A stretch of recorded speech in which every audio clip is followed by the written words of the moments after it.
Assalamualaikum warahmatullahi wabarakatuh. Pada pertemuan kali ini, perkenalkan dulu, nama saya Fatkur Rosji. Saya mengajar pengantar manajemen. Pada pertemuan kali ini kita akan membahas mengenai apa itu manajemen dan manajer.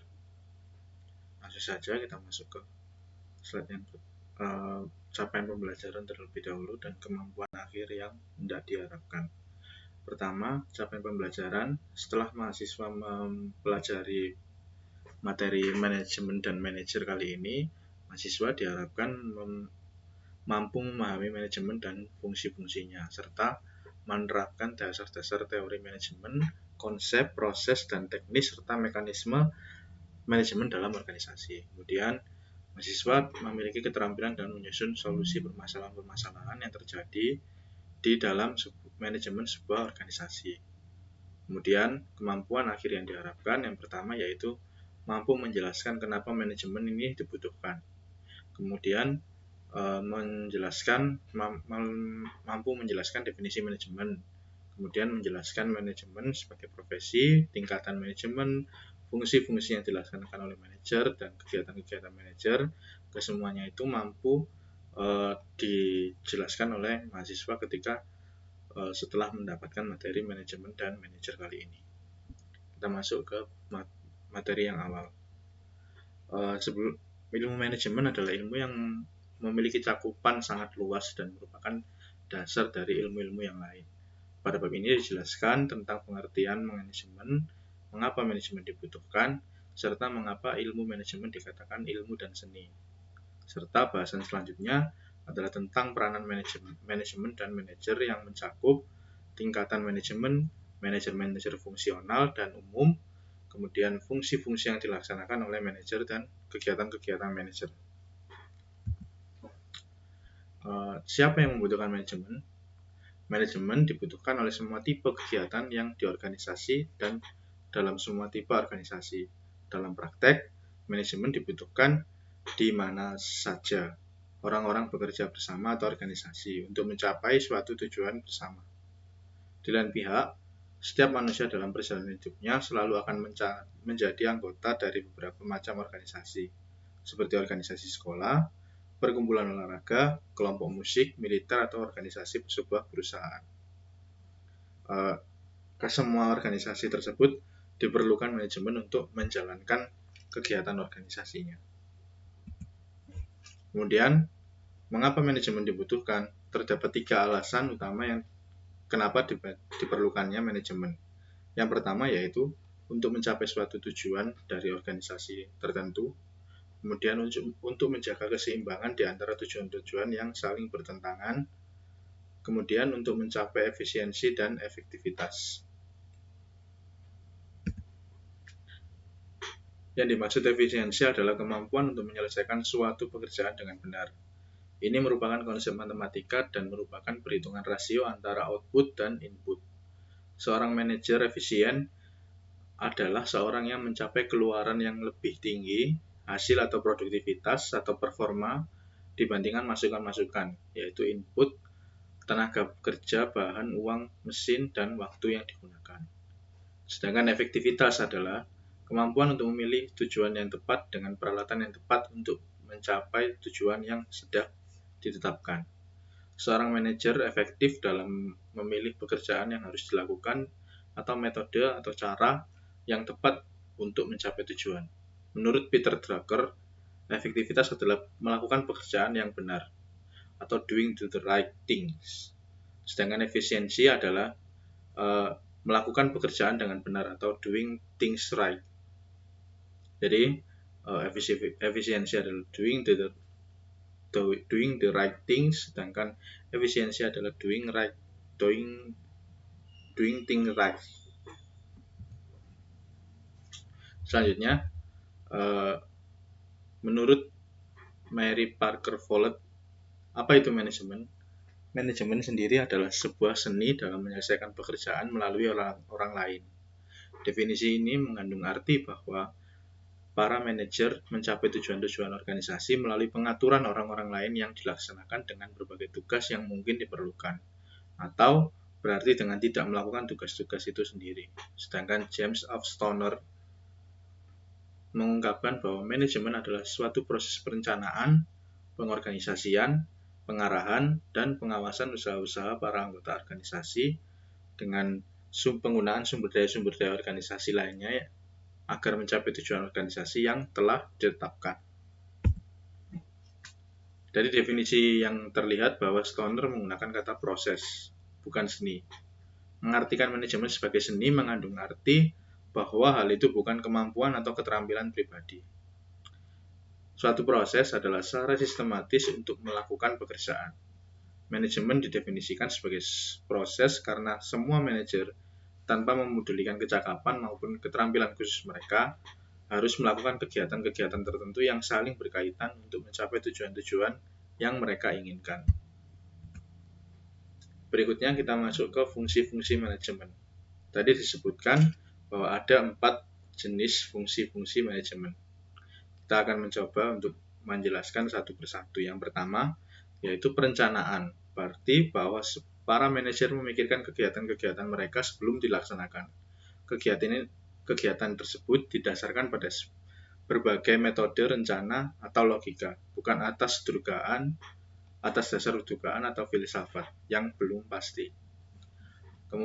Kemudian pengorganisasian, berarti bahwa para manajer mengkoordinasikan sumber daya manusia dan material organisasi.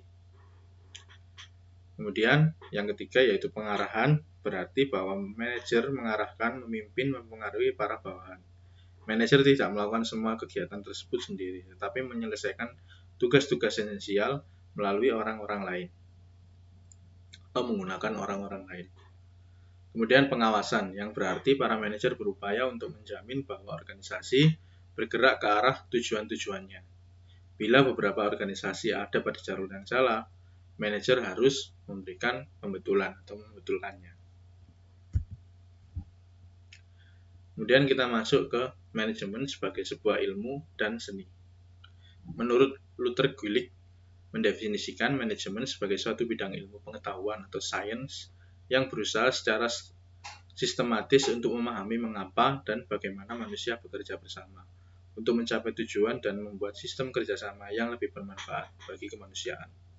Menurut Gulick, manajemen telah memenuhi persyaratan yang disebut bidang ilmu pengetahuan karena dipelajari untuk waktu yang lama dan telah diorganisasi sebagai suatu rangkaian teori. Kemudian ada lagi yaitu manajemen sebagai profesi, yang merupakan karakteristik atau kriteria untuk menentukan sesuatu sebagai profesi yang dapat diperinci adalah sebagai berikut. Yang pertama, para profesional membuat keputusan atas dasar prinsip-prinsip umum.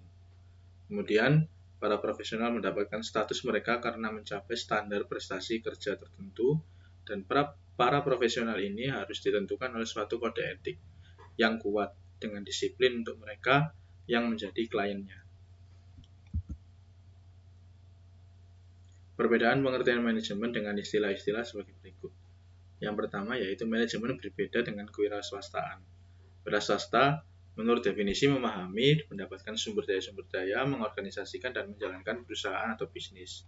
Mereka cenderung mengambil resiko yang didorong oleh motif keuntungan. Sedangkan manajemen tidak, atau sebaliknya, terlibat dalam pengorganisasian dan memimpin perusahaan atau bisnis dan organisasi tetapi tidak mencakup kepemilikan. Bedanya di sana. Jadi sama-sama melakukan mengoperasikan sumber daya atau mengorganisasikan sumber daya dan menjalankan sebuah bisnis, namun bedanya wira swasta itu pemilik bisnis sedangkan manajemen bukan. Manajemen hanya bekerja di sebuah perusahaan. Kemudian manajemen berbeda dengan supervisi. Bedanya di mana? Supervisi adalah pengarahan atau pengendalian karyawan-karyawan tingkat bawah dalam suatu organisasi. Sehingga supervisi sendiri merupakan bagian dari kegiatan atau bagian dari manajemen.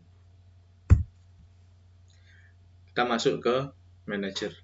Apa itu manajer? Manajer adalah orang yang bertanggung jawab atas hasil kerja satu orang atau lebih dalam suatu organisasi. Sedangkan para manajer adalah mereka yang mendapat laporan dari pihak lain. Ada beberapa tingkatan manajemen.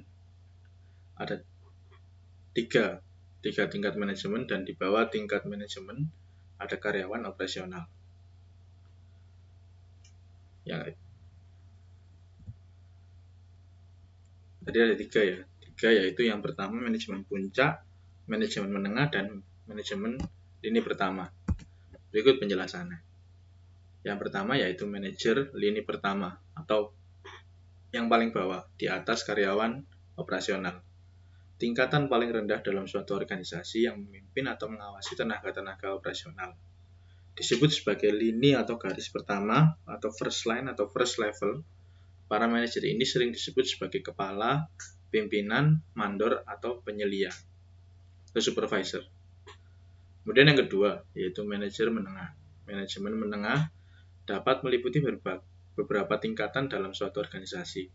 Para manajer menengah ini membawai dan mengarahkan kegiatan-kegiatan para manajer lainnya dan kadang-kadang juga karyawan operasional. Sebutan bagi manajer menengah adalah manajer departemen atau kepala pengawas. Lalu yang paling atas yaitu top management atau manajer puncak. Klasifikasi manajer tertinggi yang terdiri dari sekelompok kecil eksekutif. Manajemen puncak bertanggung jawab atas keseluruhan manajemen organisasi. Sebutan khas bagi mereka adalah direktur, presiden, kepala divisi, dan wakil presiden senior.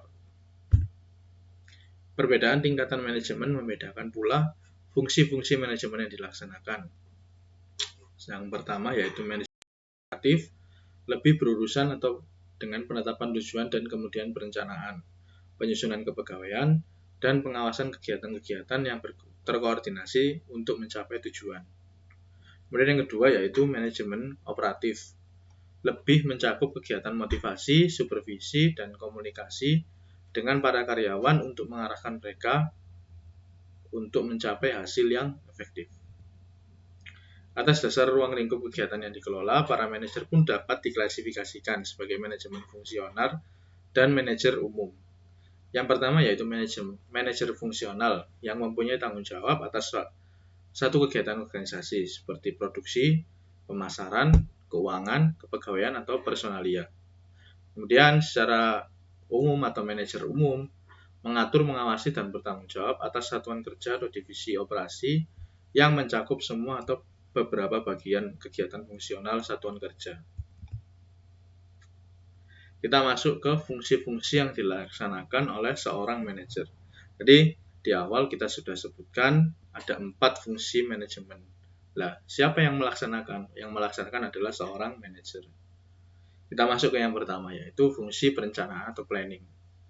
Planning itu adalah suatu pemilihan atau penetapan tujuan organisasi, penentuan strategi, kebijaksanaan, proyek, program, prosedur, metode, dan sistem anggaran serta standar yang dibutuhkan untuk mencapai suatu tujuan.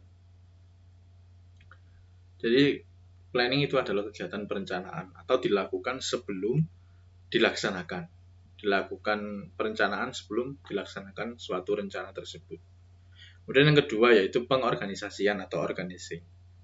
Organizing adalah penentuan sumber daya dan kegiatan-kegiatan yang dibutuhkan untuk mencapai tujuan organisasi, perancangan dan pengembangan suatu organisasi atau kelompok kerja yang akan dapat membawa hal-hal tersebut ke arah tujuan, penugasan tanggung jawab tertentu, dan kemudian pendelegasian wewenang yang diperlukan kepada individu-individu untuk melaksanakan tugasnya.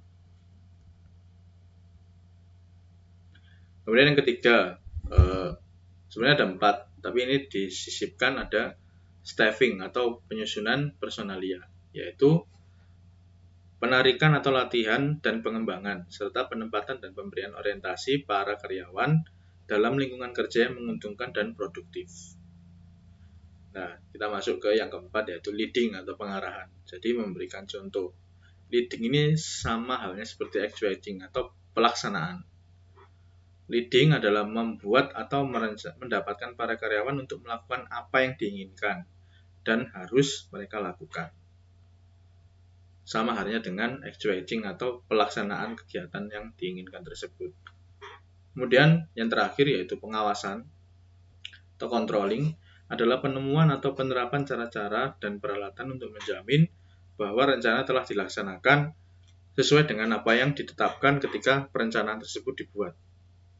Fungsi pengawasan sebenarnya terdapat 4 unsur. Yang pertama yaitu untuk penetapan standar pelaksanaan.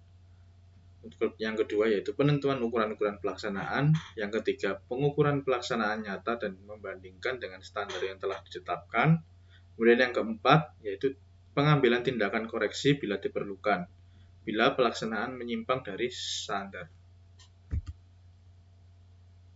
Berikutnya kita masuk ke tugas-tugas manajer. Manajer mempunyai banyak tugas, ada 8 di sini. Yang pertama yaitu manajer bekerja dengan dan melalui orang lain. Jadi manajer tidak bekerja sendiri, melainkan dengan dan melalui orang lain. Kemudian manajer memadukan dan menyeimbangkan tujuan-tujuan yang saling bertentangan dengan menetapkan prioritas-prioritas. Jadi manajer harus memahami apa prioritas dari tujuan tersebut. Ketika ada tujuan yang bertentangan, dia sudah tahu prioritas mana yang lebih diutamakan. Seperti itu. Misalkan membangun manajer ini sedang membangun perusahaan. Perusahaannya seperti apa yang hendak dibangun? Dia mendahulukan apa dalam membangun sebuah gudang misalnya? Apa yang didahulukan? Apakah membeli bahan ataukah menyiapkan tempat di mana dia membuat gedung atau gudang tersebut? Seperti itu. Kemudian manajer bertanggung jawab dan mempertanggungjawabkan. Jadi manajer bertanggung jawab atas bawahannya dan mempertanggungjawabkannya kepada top management. Jadi orang-orang yang ada di tengah manajer itu. Kemudian yang keempat yaitu manajer harus mempunyai dasar pemikiran secara analitis dan konseptual. Jadi seorang manajer itu harus memiliki analisis yang tepat dan memahami semua konsep yang hendak dilakukan atau tujuannya. Seperti itu. Kemudian manajer adalah seorang mediator. Kemudian manajer juga seorang politisi dan juga seorang diplomat. Kemudian manajer mengambil keputusan-keputusan yang sulit. Kadang seorang manajer dihadapkan pada keputusan-keputusan yang sulit, tapi semua bisa dihadapi dengan manajer memahami apa prioritas di sana, prioritas yang harus dilakukan oleh seorang manajer. Kemudian kita masuk ke tugas-tugas penting yang seharusnya dilakukan oleh seorang manajer. Ini penjelasan dari 8 kegiatan yang sudah disebutkan di awal. Mungkin bisa dibaca sendiri, saya lewati saja. Kita masuk ke kegiatan-kegiatan yang dilakukan manajer. Ada 4 jenis kegiatan. Yang pertama kegiatan pribadi, kegiatan teknis, administratif, dan interaksional. Kegiatan pribadi merupakan terdiri dari kegiatan pengaturan waktu, pengembangan karir pribadi, dan keterlibatan dalam kehidupannya sendiri. Jadi, seorang manajer harus mengatur kehidupan pribadinya. Selain itu, dia juga harus mengatur hal-hal teknis terkait dengan pekerjaan dengan peralatan-peralatan, pemecahan masalah teknis, dan pelaksanaan fungsi-fungsi teknis. Dia juga harus memahami itu. Kemudian ke kegiatan administratif. Seorang manajer juga harus memahami kegiatan administratif, yang mana terdiri dari pemrosesan kertas kerja, penyiapan dan administrasi anggaran, monitoring sebuah kebijaksanaan dan prosedur, serta pemeliharaan stabilitas operasi. Yang terakhir, interaksional. Jadi, seorang manajer harus mempunyai interaksional yang terdiri dari beberapa peranan. Yang pertama, peranan antar pribadi, peranan informasional, dan peranan pembuatan keputusan. Jadi, manajer harus memahami di mana dia berperan saat itu. Nah, mungkin ini penjelasan dari yang nomor 4, interaksional itu tadi. Silakan dibaca sendiri. ada di e-learning. Kemudian kita masuk ke keterampilan manajerial, yang mana keterampilan manajerial terdiri dari 4 jenis keterampilan.